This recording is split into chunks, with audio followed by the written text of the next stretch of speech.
बड़ा सब शुक्रिया, आपने वक्त दिया। बताइएगा, रिवायत तो यही है कि हुक्मरान जमाती ज़िमनी इंतखाब जीतती है, लेकिन यहाँ ऐसा होता हुआ नजर नहीं आ रहा। इसका एक और पहलू ये भी है कि बरसर इक़्तिदार जो जमात है वो इंतखाबात पर असरअंदाज नहीं हो रही है और इंतखाबात फ्री एंड फेयर हो रहे हैं।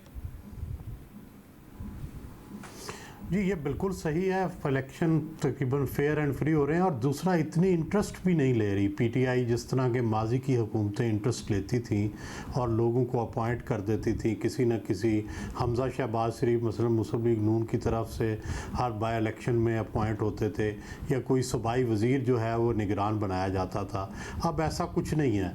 अब पीटीआई के चंद लोग जो उस हल्के के इर्द गिर्द होते हैं वो तो दिलचस्पी लेते हैं, लेकिन ओवरऑल मेरा नहीं ख्याल किसी की जिम्मेदारी होती है कि आपने हर सूरत कोशिश करनी है जितवाने की।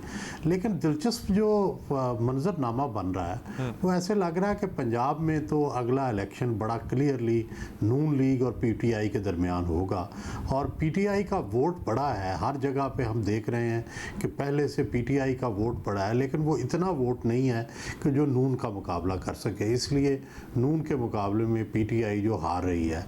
लेकिन अगला मंजरनामा ज़रूर वाज़े हो रहा है कि अगला इलेक्शन डेफिनेटली दो पार्टियों के दरमियान पंजाब में होगा, और वो होंगी नून लीग और पीटीआई। अच्छा, आपने कहा पीटीआई का वोट बढ़ा है। कल के इंतखाब की बात कर लें, ऑल्दो पीटीआई का वोट बढ़ा, लेकिन साथ साथ नून लीग का वोट उससे ज़्यादा बढ़ गया और मार्जिन भी ज़्यादा बढ़ गया, इसलिए नून लीग कामयाब हुई। इस वक्त हम हल्का NA 249 की बात कर लेते हैं, कराची का हल्का। आपको पता है 2018 के इंतखाब में बड़ी पॉपुलर जमात के तौर पर पीटीआई सामने आई, और फिर 249 में जो नतीजा आया वो भी हम सबके सामने है कि एक टॉप पे रहने वाली जमात 5वें नंबर की जमात बन गई। आपको लगता है कि फैसल वाडा साहब, जिन पर इस हल्के के अवाम ने एतमाद का इजहार किया, फिर वो नाअहली के खौफ से ये हल्का छोड़कर चले गए, वापस हल्के में मुड़ के ना आए, और वाटर एंड पार्क के मिनिस्टर होने के बावजूद देरीना तरीन मसला पानी का हल ना कर सके, वही एक फैक्टर रहा यहाँ पर पीटीआई के 5वें नंबर पर आने का, या ओवरऑल पॉपुलैरिटी कम हुई है पीटीआई की कराची में?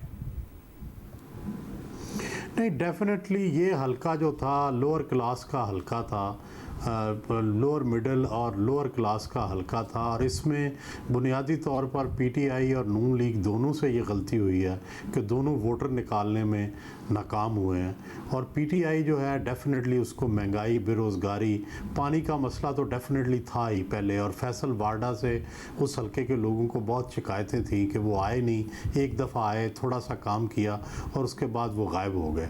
और इसी तरह जो पीटीआई के नए शख्स थे, जो अमजद आफरीदी साहब जो कैंडिडेट थे, उनके बारे में भी पीटीआई के अंदर यकसुई नहीं थी। एक जो आवान साहब MPA थे वो चाहते थे कि उनको टिकट ना दिया जाए, और फिर इसी तरह यूँ लगता है कि जो पीपल्स पार्टी है उसने लगता है कि फोकस्ड काम किया।